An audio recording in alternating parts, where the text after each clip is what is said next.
बोलो भाई फटाफट, जल्दी बताओ इसका आंसर। बर्नौली प्रिंसिपल किस पे बेस्ड है? Bernoulli principle is based on the principle of conservation of. Bernoulli का सिद्धांत है किसके संरक्षण के सिद्धांत पर आधारित है? बर्नौली का जो प्रिंसिपल है that is based on the conservation of energy, ऊर्जा के संरक्षण पर आधारित है। Conservation of energy,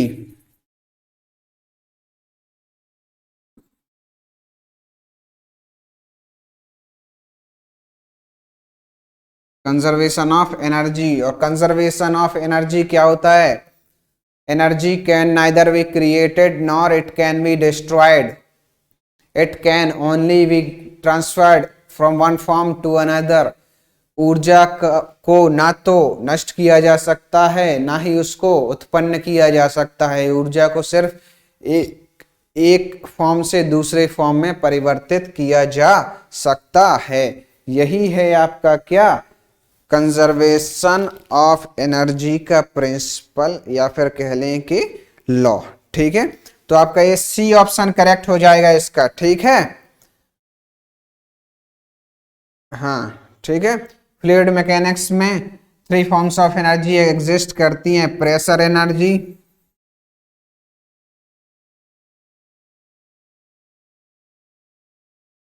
potential energy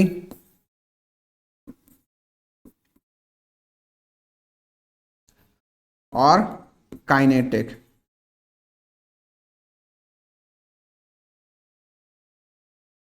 ठीक है, और इसके फॉर्मूले की बात कर रहे हैं। बर्नौलीज प्रिंसिपल क्या होती है भाई? बर्नौली प्रिंसिपल का फॉर्मूला लिखा जाता है ना, आपको कुछ लोगों को याद होगा, P1 plus half rho B square plus rho G H equal to, ये क्या रहता है? पूरा कांस्टेंट। ठीक है, इसको ही हटा के ऐसा भी लिख देते हैं इसके आगे, P2 प्लस हाफ रो प्लस OGH2। ठीक है, इस तरीके से इस फॉर्मूले को कुछ लिखा जाता है। ठीक है, ये कौन सा फॉर्मूला होता है आपका? Bernoulli's principle. ठीक है भाई, आगे बढ़े। सी ऑप्शन इसका क्या हो जाएगा? करेक्ट हो जाएगा। ठीक है, जल्दी से फटाफट आंसर करो। Next question, muscle cramps occur due to increase in dash acid. जो मसल क्रैम्प्स हैं वो क्यों होते हैं? मांसपेशियों में ऐंठन किस अम्ल की वजह से, किस एसिड में वृद्धि होने के कारण होती है? कौन से एसिड में भाई आपका मसल क्रैम्प जो होता है वो क्यों होता है? लैक्टिक एसिड का फॉर्मेशन हो जाता है। ठीक है भाई, अब लैक्टिक एसिड का फॉर्मेशन क्यों होता है मसल क्रैम्प्स में? आपने देखा होगा जब आप विगरस एक्सरसाइज करते हैं, बहुत ज्यादा भाग दौड़ कर लेते हैं, ठीक है, बहुत ज्यादा भाग दौड़ आप कर लेते हैं, तो आपके मसल्स के अंदर ऑक्सीजन की क्या होने लगती है? कमी। ऑक्सीजन की कमी होने लगती है। ठीक है, अब सेल्स को तो रेस्पायर करना ही है, रेस्पिरेशन होना ही होना है। तो जब ऑक्सीजन रेस्पिरेशन होते होते ऑक्सीजन कम हो जाती है, तो ऑक्सीजन खत्म हो जाती है, तो जो रेस्पिरेशन है वो ऑक्सीजन की एब्सेंस में होने लगता है। उसको क्या बोलते हैं अपन? Anaerobic respiration.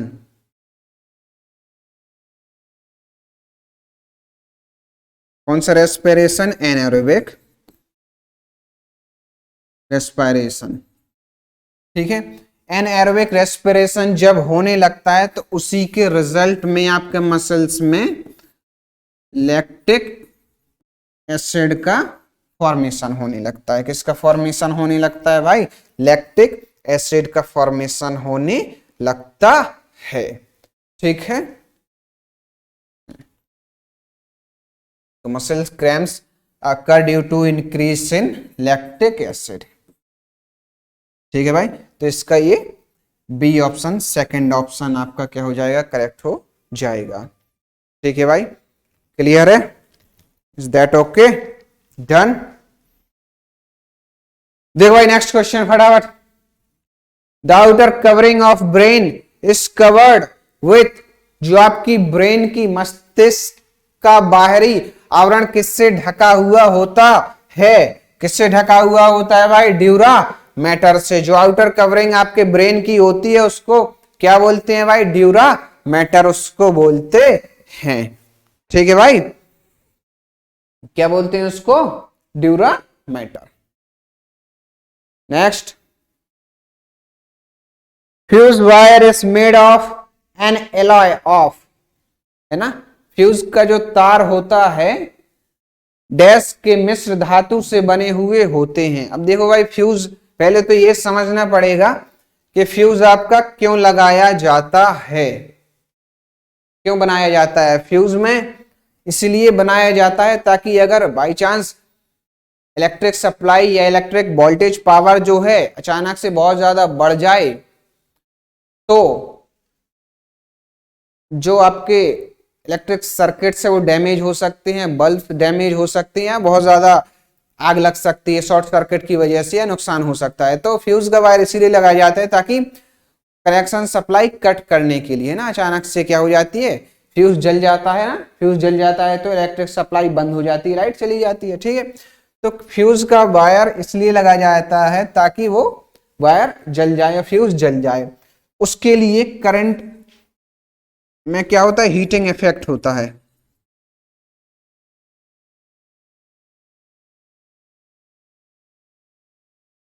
ठीक है, यहां पे कौन सी प्रॉपर्टी आती है, हीटिंग इफेक्ट ऑफ करंट काम आती है। ठीक है, तो वायर ऐसा लेना पड़ेगा जिसका मेल्टिंग पॉइंट कम हो, कैसा हो, मेल्टिंग पॉइंट कम हो, ताकि जैसे ही ये वायर गर्म हो तो जल्दी से जल्दी ही ये क्या कर जाए, वायर मेल्ट कर जाए, मेल्ट कर जाए और ये वायर फ्यूज वाली क्या हो जाए भाई, जल जाए। तो इसके लिए मेल्टिंग पॉइंट क्या होना पड़ेगा भाई, लो, कम होना चाहिए इस वायर का। तो ऐसे एलॉय का बनाना पड़ेगा अपन को जिसका मेल्टिंग पॉइंट कम हो, और इनमें से सबसे कम मेल्टिंग पॉइंट जो होता है वो टिन एंड लीड का होता है, टिन और शीशे का। ठीक है भाई, किसका होता है, टिन और शीशे का। तो आपकी जो ये फ्यूज वायर्स हैं वो किसके एलॉय से बनी होती हैं, टिन एंड लीड, यानी कि टिन और शीशे के एलॉय से, इनके मिश्र धातु से बनी हुई होती हैं आपकी क्या, फ्यूज वायर्स। ठीक है, डन, ओके है मामला। तो आगे देखो भाई फटाफट। The velocity of light was first measured by, प्रकाश का वेग सबसे पहले किसके द्वारा मापा गया था, किसने मापा था भाई सबसे पहले, भैया सबसे पहले आपके साइंटिस्ट जो थे कौन से, रोमर। इन्होंने लाइट की वेलोसिटी को, प्रकाश के वेग को मापने का काम किया था, रोमर ने किया था। ठीक है भाई, किसने किया था, रोमर ने किया था। डन। नेक्स्ट क्वेश्चन देखो भाई फटाफट, आगे बढ़े, जल्दी बताओ इसका आंसर, फटाफट बताओ। Which of the following plasma protein is involved in coagulation of blood, रक्त के जमने के लिए कौन रिस्पॉन्सिबल होता है, कौन सा प्रोटीन रक्त के जमने में मदद करता है, हेल्प करता है भाई। यहां पे आपका फिब्रिनोजेन, फाइब्रिनोजेन हेल्प करता है आपका ब्लड क्लॉटिंग में। फाइब्रिनोजेन क्या करता है, ब्लड क्लॉटिंग, ब्लड क्लॉटिंग में कौन हेल्प करता है भाई, फिब्रिनोजेन हेल्प करता है आपका किसमें, ब्लड क्लॉटिंग में हेल्प करता है। ठीक है, मान लो आपकी ये लेयर ब्लड वेसल डैमेज हो जाती है या फिर डैमेज हो गई तो ये फिब्रिनोजेन क्या किस में कन्वर्ट हो जाता है, आपका फिब्रिन में, फाइब्रिन में कन्वर्ट हो जाता है और तुरंत आके कहां पे आ जाता है आपका, जहां पे ये डैमेज हुई है ब्लड सेल या फिर ब्लड वेसल डैमेज हो गई है वहां पे आके काम करता है। ठीक है, जिसकी वजह से आपका हेल्प हो जाती है किसमें, ब्लड क्लॉट होने में। इस तरीके से फिर आपका ये रक्त जम जाता है। तो ये हेल्प करता है किसमें, ब्लड क्लॉटिंग में। कौन हेल्प करता है, फिब्रिनोजेन। ठीक है, हाँ। अमाइलेज क्या, ये तो डाइजेस्टिव एंजाइम है आपकी। अमाइलेज क्या है भाई, डाइजेस्टिव एंजाइम है। बाकी एल्ब्यूमिन, ग्लोबुलिन ये सब क्या है भाई, प्रोटीन है। ये कहां पे पाई जाती है, ये सब प्रोटीन कहां पे बनती है भाई, लिवर में। ठीक है, यकृत में। कहां पे बनती है भाई, लिवर में बनती है। डन। लो भाई नेक्स्ट क्वेश्चन, आगे बढ़ो फटाफट,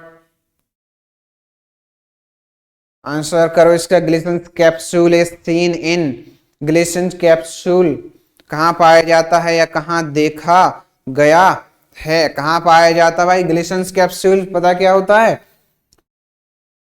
जो आपका लीवर होता है ना उसकी जो आउटर कवरिंग है उसको क्या बोलते हैं, ग्लिसन्स कैप्सूल। तो जाहिर सी बात है भाई ये कहां देखा जाएगा, कहां पाया जाता है, लिवर में।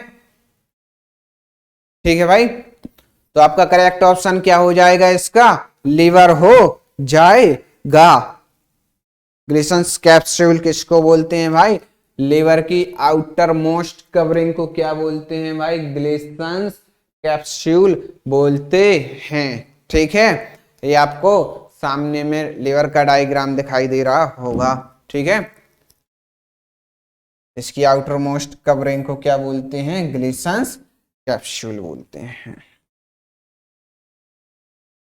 लो भाई फटाफट इसका नेक्स्ट क्वेश्चन बताओ, इसको आंसर करो भाई जल्दी से, फटाफट इसको आंसर करो। Which of the following vitamin can be produced by liver, है ना, आपका जो ये लिवर है, ठीक है, आपका जो ये लिवर है ये कौन सी विटामिन को प्रोड्यूस कर सकता है या करता है, आपका जो ये लिवर है ना इसकी कैपेसिटी होती है कि ये विटामिन ए को प्रोड्यूस कर पाए, है ना। तो ए आपका करेक्ट ऑप्शन हो जाएगा, कौन सा, पहला वाला ए, है ना। क्यों, क्योंकि लिवर क्या है भाई, विटामिन ए प्रोड्यूस करता है। ठीक है, जो हेल्प करता है कि आपको एजनिंग की जो दिक्कत है उससे बचा सके, यानी कि बुढ़ापा, अगर आपके अंदर विटामिन ए की कमी हो जाती है तो जल्दी बुढ़ापा नजर आने लगता है, तो उससे आपका लिवर बचाता है, विटामिन ए प्रोड्यूस करता है ताकि आप में बुढ़ापा जल्दी ना आए। और सबसे ज्यादा फेमस जो है भाई क्या, साइट के लिए, दृष्टि के लिए, दृष्टि आपकी नजर तेज रखता है विटामिन ए, है ना। ये सब इसके क्या होते हैं, फंक्शंस होते हैं। कौन सा, विटामिन ए। और भी कुछ बेनिफिट्स हैं विटामिन ए के, क्या, प्रिवेंट्स कैंसर, है ना, कैंसर होने में से बचाता है, कैंसर होने नहीं देता है, कैंसर से बचाता है ना। आपका इम्यून सिस्टम बिल्ड करता है विटामिन ए। ठीक है, अगर इसके फंक्शन बेनिफिट पूछ ली जाए तो याद रखना, क्या, इम्यून सिस्टम को मजबूत करता है। और भी बॉडी के जो भी फंक्शंस होते हैं उनमें इम्प्रूवमेंट इन विजन बता दिया, यूरिनरी स्टोन्स को होने से बचाता है ना। आपकी पथरी जो कहते हैं ना, यूरिनरी ब्लैडर में स्टोन्स जो पड़ जाती हैं, पथरी पड़ जाती है, उसको नहीं पड़ने देता है, उसको रोकता है ना। मेक्स बोन स्ट्रॉन्गर, आपकी हड्डियों को मजबूत करता है ना। Delays the science of ageing, यानी कि आपके बुढ़ापा लेट से आता है, उसमें देरी करता है बुढ़ापा आने में, है ना, उसको पुश करता है। प्रोमोट्स मसल ग्रोथ, आपके मसल्स की ग्रोथ में हेल्प करता है। इस तरीके के ये कुछ फंक्शंस हैं, है ना। ठीक है भाई, तो आपका ये ऑप्शन करेक्ट हो जाए क्या, विटामिन ए, है ना। क्वेश्चन था आपका क्या, निम्नलिखित में से कौन सा विटामिन यकृत द्वारा निर्मित किया जाता है, and the answer is vitamin A. ठीक है भाई, आगे बढ़े आगे की तरफ। देखो भाई नेक्स्ट क्वेश्चन,